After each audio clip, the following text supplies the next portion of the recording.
the brands you work with, particularly those that have an emphasis on highlighting the LGBTQ plus community?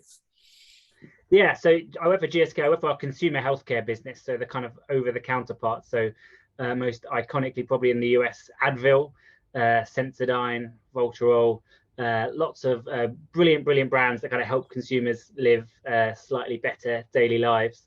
And the EMEA bit, I run media for our business for the Europe, Middle East, and Africa. So we have about 96 markets somewhere spread across about 15 time zones or something slightly scary that my team tries to keep track of.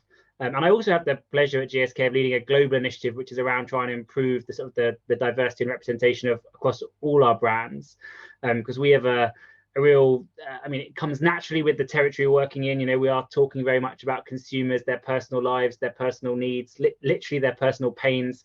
So we're very kind of human focused, and you can't be kind of human focused. You can't think about the kind of the unique needs that consumers and people have if you don't acknowledge that people are different, and people have different communities, different needs, different attitudes. And so diversity is kind of embedded at the heart of that. And yeah, I also volunteer at something called Advertising, and I'm on the World Federation of Advertising. It's a global diversity task force, which we can come back to a bit later, I guess. Absolutely. Yeah. So yeah, to your point, you oversee a tremendous amount of territories. I'm curious, you know, when you're activating an LGBTQ plus inclusive message for one of your brands, how do you adapt that across those different territories? I'm sure what works for Europe maybe has a different cadence for Africa versus the Middle East, right?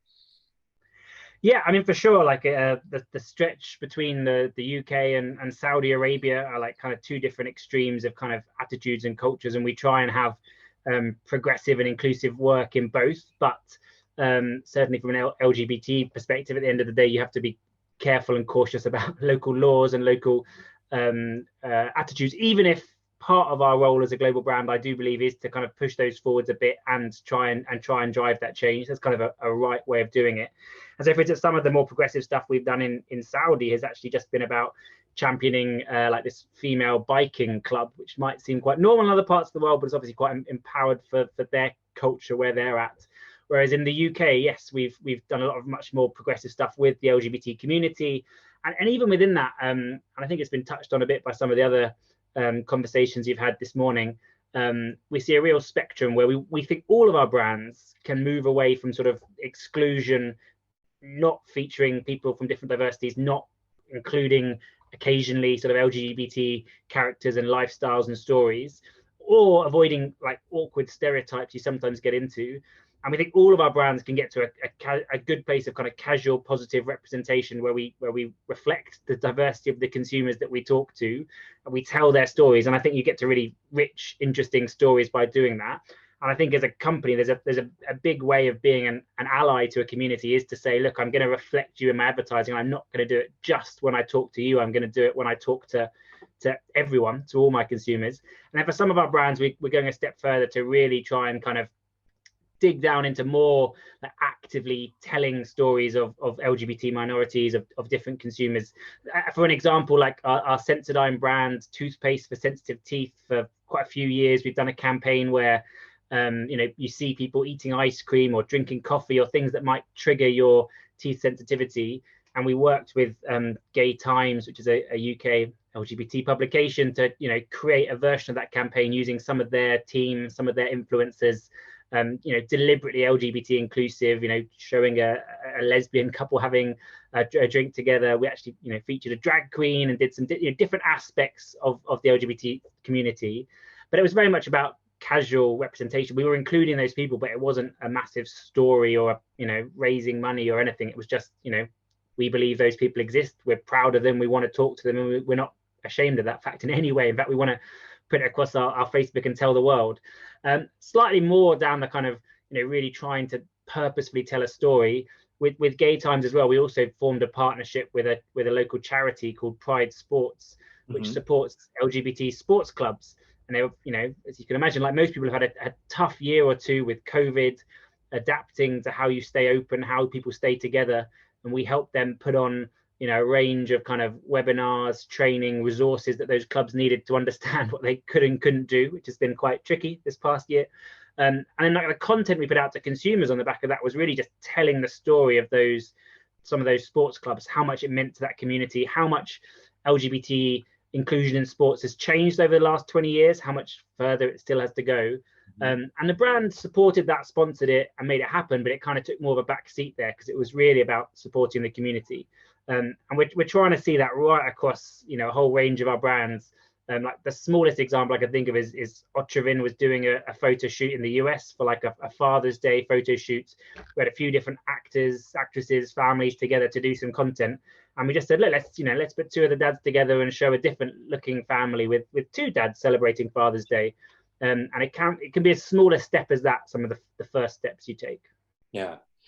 Well, and thank you for sharing that, because to your point, the importance of brands to kind of progress the status quo, as you say, is certainly very important, and into using some of those entry points to tell more nuanced stories of the community is equally important. I'm curious, how often in your consumer research do you let some of those insights from your LGBTQ plus consumers influence what ultimately is showcased in the work? Like I think a lot about the insight that P&G had years ago when trans male consumers were using Gillette razors, and that became what turned out to be the first trans inclusive razor campaign here in the US. I'm curious if there's a version of that for one of your brands.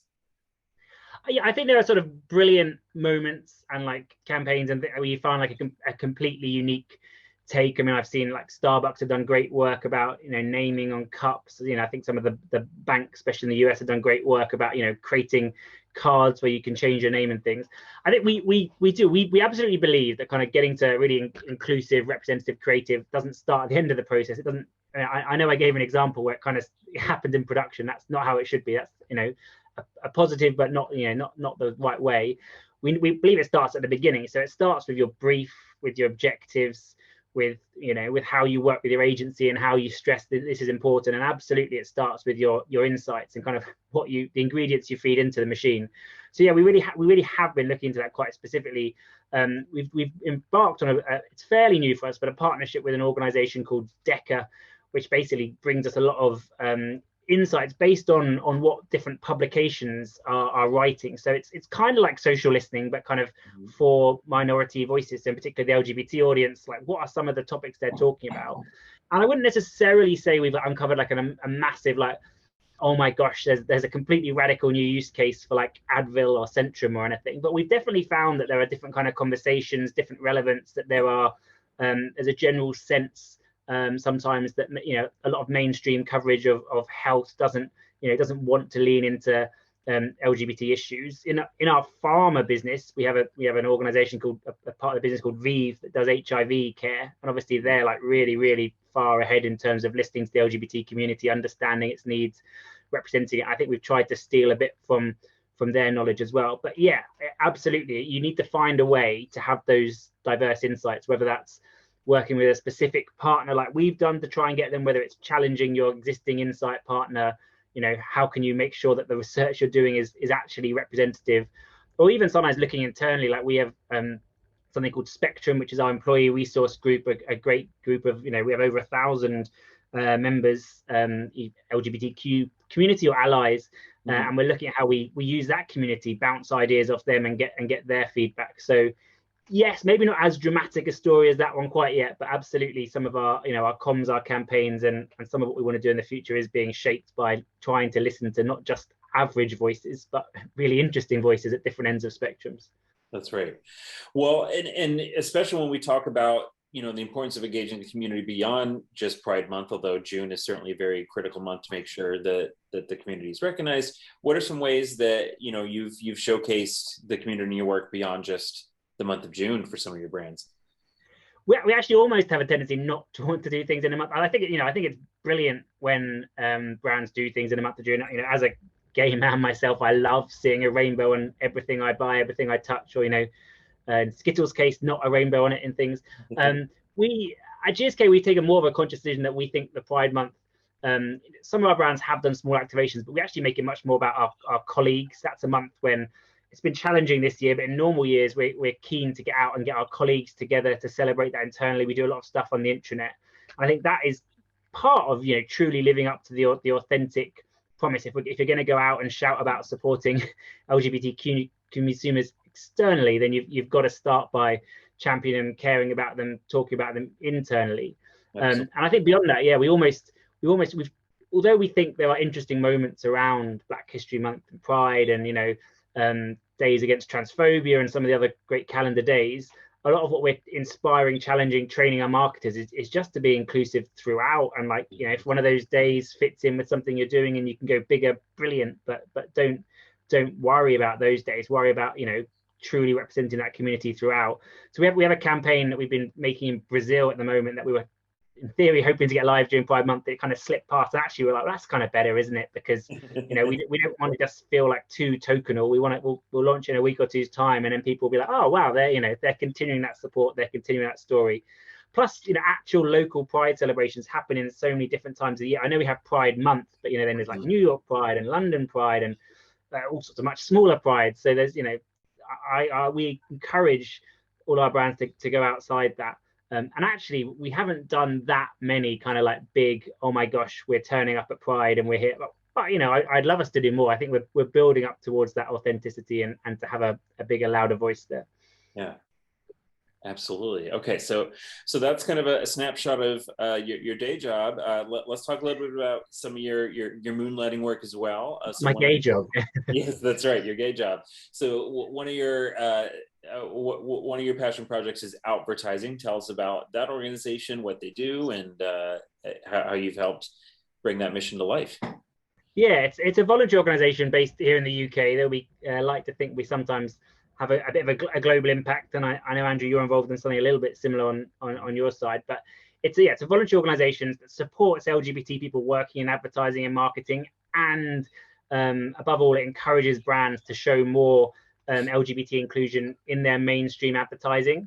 So I think on that first point, I think, you know, there are many things about marketing advertising that makes it a fairly relatively accepting industry, but there are still lots of challenges that people from any minority, I mean, women, people of color, you know, LGBT people, you know, it's not as much of a walk in a park as we'd like to think. So we try and provide support, mentoring, training, like allyship training, role model training, helping companies understand why, you know, some of their people might have slightly different attitudes or needs or interests and things. But yeah, a really big part of it is helping brands to go on this journey, which isn't just talking to LGBT communities and advertising to them, which is, you know, I think a great thing to do, but to use the power of advertising. You know, billions and billions of impressions of advertising shown every second, I guess. How do we make sure some of those adverts are making a difference? And again, I think it was touched upon earlier, and there's been some great research by GLAAD in the US, like showing that just by seeing like more progressive advertising, just by seeing progressive portrayals, you actually can change people's opinions. You can make them more accepting. You can make them more, you know, less surprised by the fact that maybe a family member or a colleague comes out to them. And we really think brands, you know, it's a simple, small step to take that can be a real ally to the community just by kind of positively showing that inclusion. And so we've created a guide. We run training. We've created a lot of resources. We're always happy to hear directly from brands who want to know more. Actually, at the moment, we're also running, it's taken different forms, and it's current from the second annual Advertising Awards. So if you've created any really great LGBT plus inclusive content, or you're just a fan of another brand, there's like if you look for advertising, it's a free form to nominate some work, and we're looking for, you know, the best Pride activation, the best brand, the best campaign, the best media partnership, because as well as kind of encouraging brands, this is what you can do, we love to celebrate what they are doing, which has come a long way over the last decade, I'd say. That's fantastic to hear. Well, yeah, a couple of quick follow-ups there. I mean, for one thing, as you mentioned, I'm involved in kind of a US version of what advertising is aiming to do, which is called Do the Work. And at the top of the summit, I shared some stats that we're about to go wide with, which talked about we have some research that looked at what over 10,000 plus Gen Pop survey respondents found about their overall perception of LGBTQ advertising during kind of the peak of Pride Month from June 10th to 21st, just a couple of weeks ago. And what we found was actually, it was to your exact point, because the mainstream placement of it all makes just as much of an impact as the work itself, right? Yeah. We found that over 20% of those respondents didn't recall seeing any LGBT inclusive advertising during what should be the kind of prime time for Pride advertising. So just from a general awareness standpoint, there's still a lot of ways to go. And then there's some really fascinating subsets of data within that talked about how different age groups perceive the existing inclusivity, if they did see it, how even LGBTQ plus identifying members perceive it, et cetera. So definitely it was a humbling reminder of the progress that still needs to be done. I think it has been good to see change, and some companies doing some things, but absolutely there's a long way to go. And I don't think none of us are expecting a world where every advert features LGBT people, because right. we're still not the majority, but absolutely maybe every ad break could or something. And I also, in my day job, I work in media, so I work in like the paid side of advertising where the advertising appears. I know we talk a lot about the creative and also our teams, but there's actually a really interesting opportunity in media as well to make sure that yes, put your media, put your advertising in mainstream channels, but also look for the the LGBT voices, the smaller publications that maybe don't get as much advertising, and would really welcome your support and your funds, but also it's a guaranteed way of being relevant to that audience, of reaching that audience and really showing that you care. And also, for those who really work in the media side, you get into the kind of the complexity of brand safety and making sure we don't do the opposite, which is if you're not careful, you can fund hate and misinformation and negative voices. So it's finding that balance of making sure you're blocking some of the really bad stuff that you wouldn't want your brand alongside, but still actively supporting those voices and making sure that editorial gets cash behind it, so it keeps coming. That's right. Yeah, having that ideal mix of supporting the endemic publications, but also mainstream ally outlets as well. Absolutely. Well, can you give us a preview of who might be recognized at your upcoming awards? I mean, beyond. Well, can't give any teams. So last year we had some great winners. We had I think the overall Pride campaign was a winner from Sprite down in South America, where they've done a really fantastic, it's, if you see the full film, it's like a 90-second kind of story, which is in some ways about the people who support you at Pride. So it's kind of almost the story of the loved ones of the LGBT community, and how much pride you can feel as a friend, as a partner, as a parent, when you see your loved one being able to truly express themselves. So it's just a great bit of creative on that front. We also had a brand called McCain's, which I don't think you get in the US, like an oven chip brand, an oven fry brand, not chips, like like French fries you put in the oven. And they've had a great history. They were given by the judges a Brand of the Year award for just really consistently having advertising that is, their advertising is really inclusive, not just LGBT, but across a broad range of spectrums, and not just making ads. They've run gallery showings and really tried to engage that community. So this year the entries are only just open, so I'm keen to see what gets entered, and we actually have 1 or 2 awards for work that hasn't been made yet. So it's like for individual creators who want to have a chance at just hypothetically creating some new work, like having a go at what could a great inclusive advertising campaign or outdoor poster look like. There's something for everyone, but no, you have to. The awards are open for the next month or 2, and actually we won't hear the winners until I think November. So it would be ahead of myself now to tell you any of this year's winners. well, we'll stay tuned for that. Yeah, and also a friendly reminder that the packaged food community tends to show out disproportionately in favor of the LGBT community. So that's we need some other categories to come along. Yes, exactly. So okay, so that's advertising, and then there's yet another organization that you volunteer with, the World Advertising Federation, I believe. Tell us about some of your work with them. Yeah, so the WFA, it's kind of like a sister organization to I guess the ANA in the US. Like it's a federation of many of the world's biggest advertisers. Lots of those packaged goods: Unilever, P&G, Diageo, Mars. They're all members, but along many others, IKEA, Lego, and it's a place where lots of global advertisers come together to talk about many different things. But last year we launched a diversity task force, which is acknowledging that, although the industry is making progress, there's more to be done, but also that it is making progress and that there's lots of really good initiatives out there, and P&G is working on this and Diageo is working on this. What can we share? And it's one of those rare moments where even companies who are a little bit competitive with one another are okay about sharing stuff, because frankly, we all want to make a kind of better, more inclusive industry.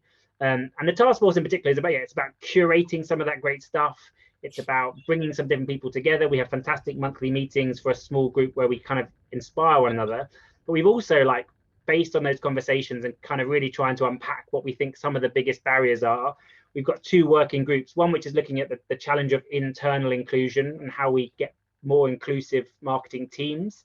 My colleague Belinda Smith, who some of you might know, used to be EA Games, now in Group M over in the US, is leading some of that, and we're doing a bit of a global census to try and understand what, like, the makeup of, because the WFA is huge and global. But my part is really looking at that external representation. And one of the insights we had was that a lot of companies trying to do this, or at least not deliberately removing diversity from their thinking, but it kind of falls out due to kind of unconscious bias, due to being too rushed in your process, due to no one ever having stopped and said, hang on, you need to think about this, often due to there not being the right people in the room. So we created a simple guide, which is kind of 12 steps of the marketing process, right from your business objectives, your brief, your insights, like we were talking about earlier, through to your brief, as you're briefing, how you're producing that, the production environment, like, is the actual production environment you're creating inclusive and welcoming?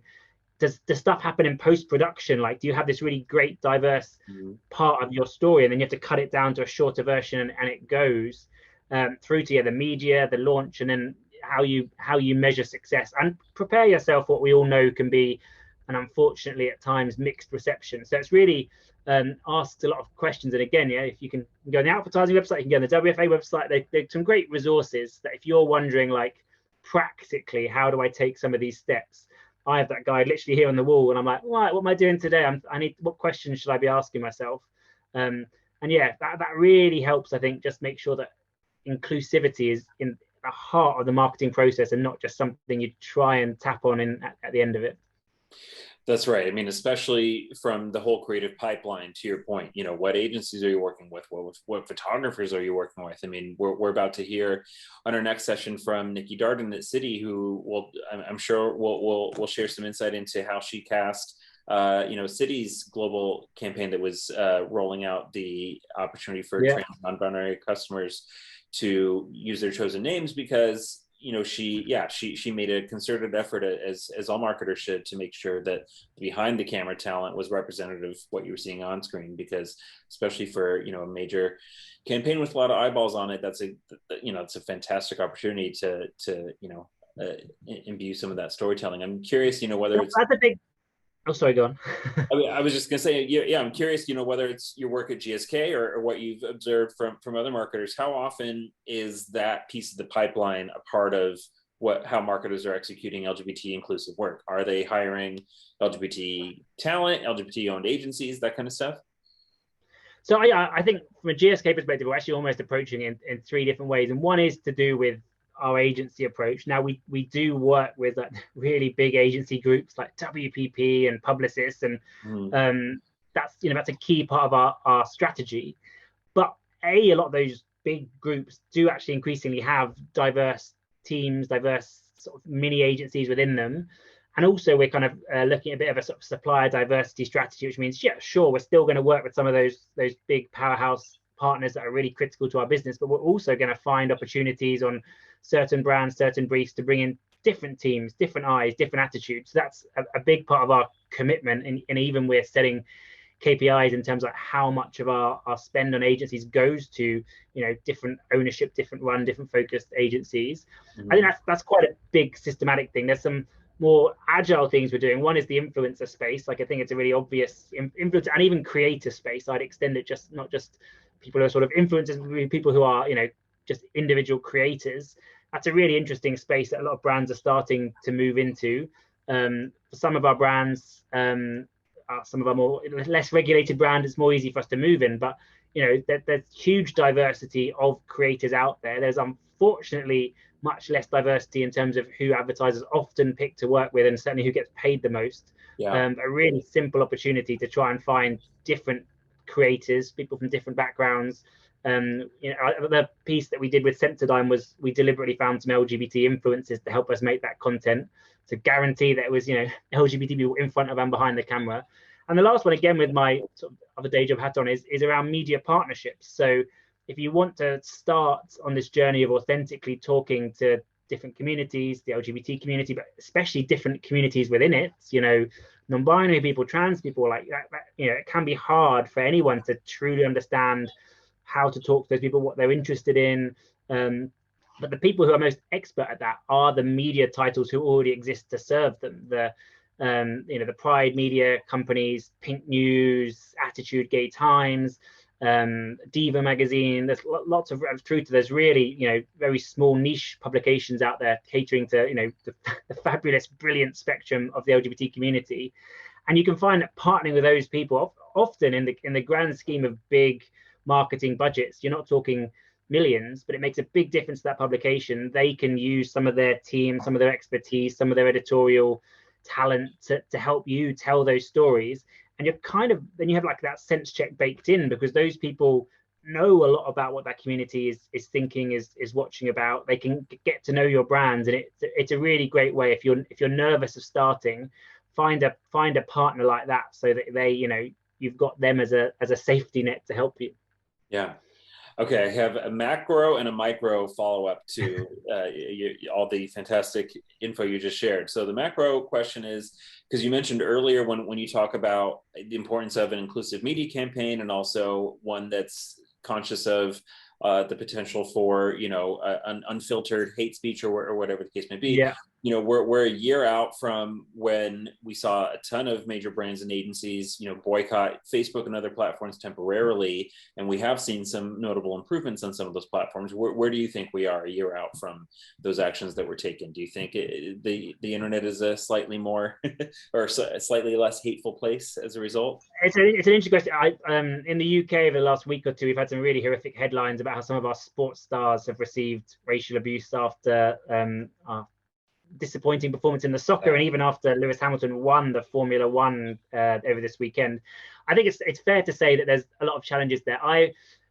You don't always see it, because when things change, they can big changes can happen quite slowly. I think those platforms have made a lot of real effort. I think sometimes people think advertiser boycotts don't work, but I think behind the scenes some of those big platforms really have it has galvanized them to try and change things, try and put stuff in place. The WFA has this scary thing called the Global Alliance of Responsible Media, where those platforms are being held accountable. There's a lot of work done on what we call the brand safety floor, and to try and improve that. But absolutely, there's a lot more to be done.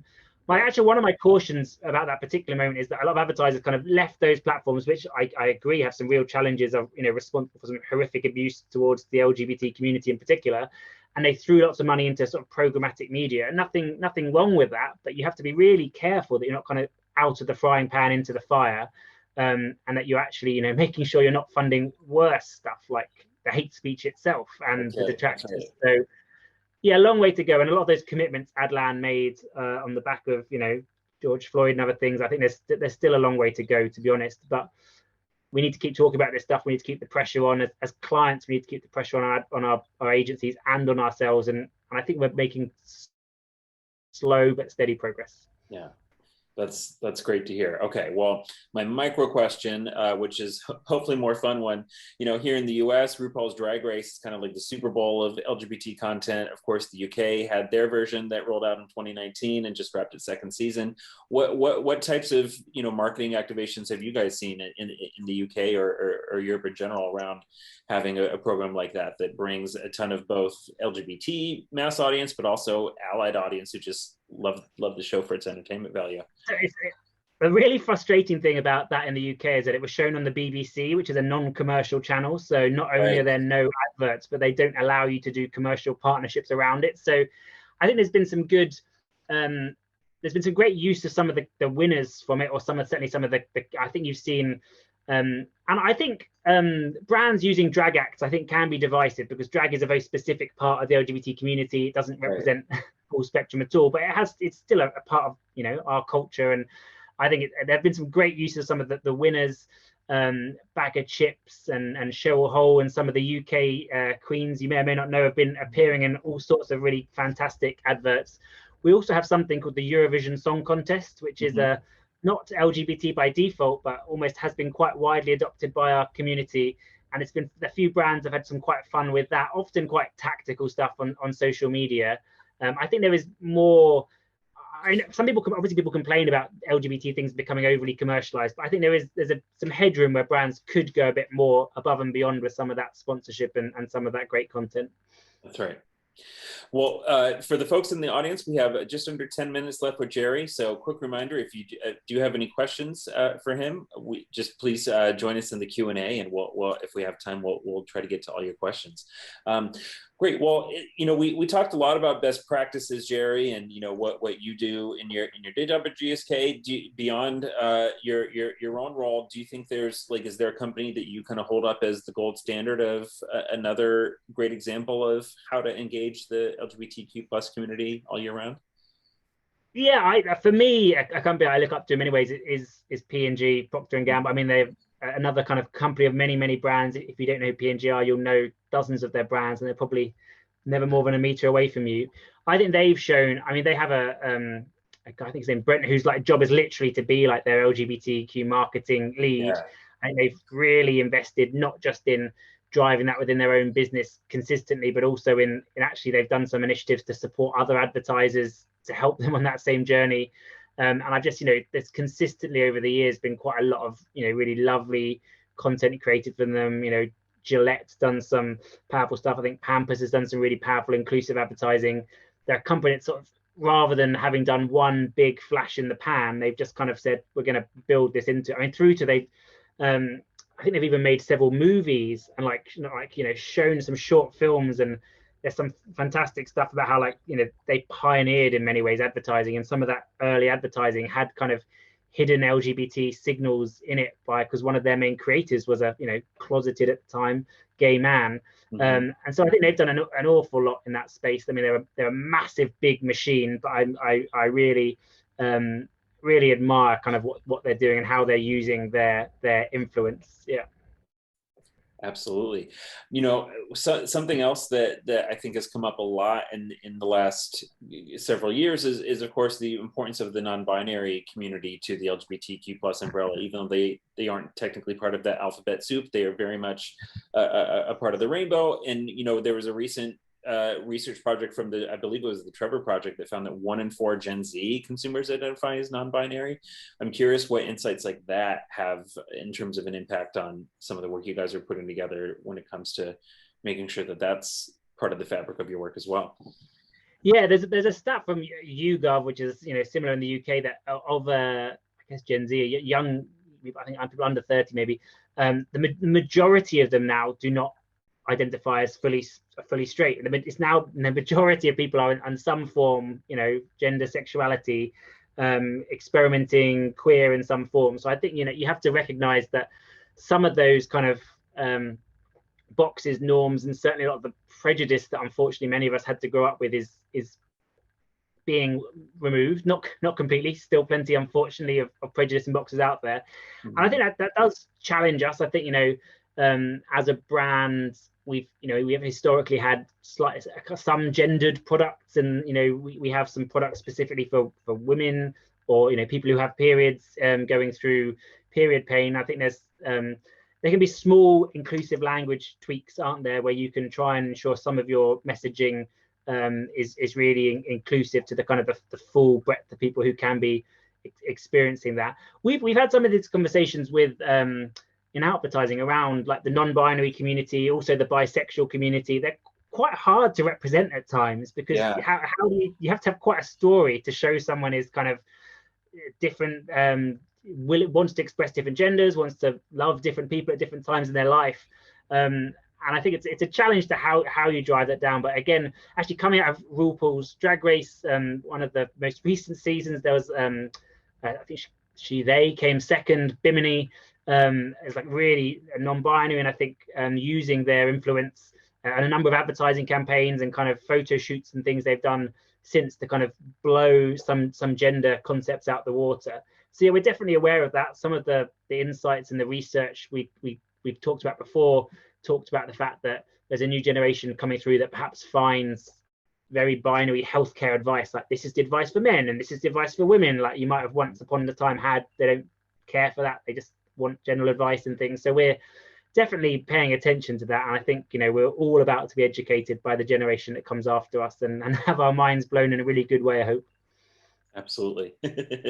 Well, and I think obviously, you know, we talked a lot about the role that pop culture plays. I mean, especially when you think about non-binary representation, there's Sam Smith now, there's Demi Lovato, who shared their story earlier this year. Like how much does that help, especially, you know, just sell in some of these concepts to your maybe straight cis identifying colleagues who might not see the importance of having these nuances?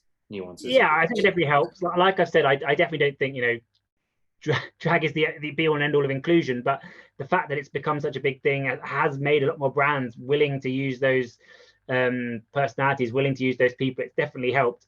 I think I sometimes tell from a personal story, I grew up in quite a conservative Christian family. You know, my parents have been very loving and things when I came out, but when I was young, you know, being gay was very, very far away from anything I was told was acceptable or inclusive. And one of my first actual realizations that there were other gay people out there was a TV show called Queer as Folk that was here in the UK. It was big in the US. There was a US version, wasn't there?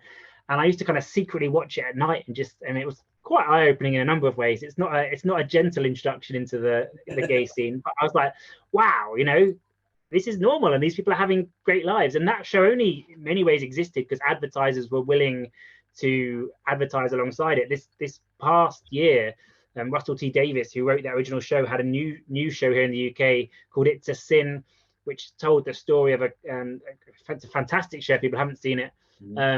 It's set during the AIDS crisis in London. It's a very emotional piece that, you know, tackles some real challenging issues with Neil Patrick Harris and a whole bunch of other really, you know, young upcoming actors. And again, that was advertisers being willing to sponsor that. You know, it was, I mean, unthinkable to have that on TV 20 years ago. Now it's, you know, it was Channel 4's, like, I think #1 most streamed show of the year or something, like, and it's part of popular culture. People are wearing the t-shirt talking about it. You know, we work in marketing and advertising. It can seem quite frivolous, but we have a huge role in setting the agenda for popular culture, and you know, RuPaul's Drag Race and It's a Sin can have huge sweeping impacts that, important as it is, sometimes campaigning takes years and years to break through, and then you get those crazy moments where it's like society can almost take a bigger leap with some of that stuff.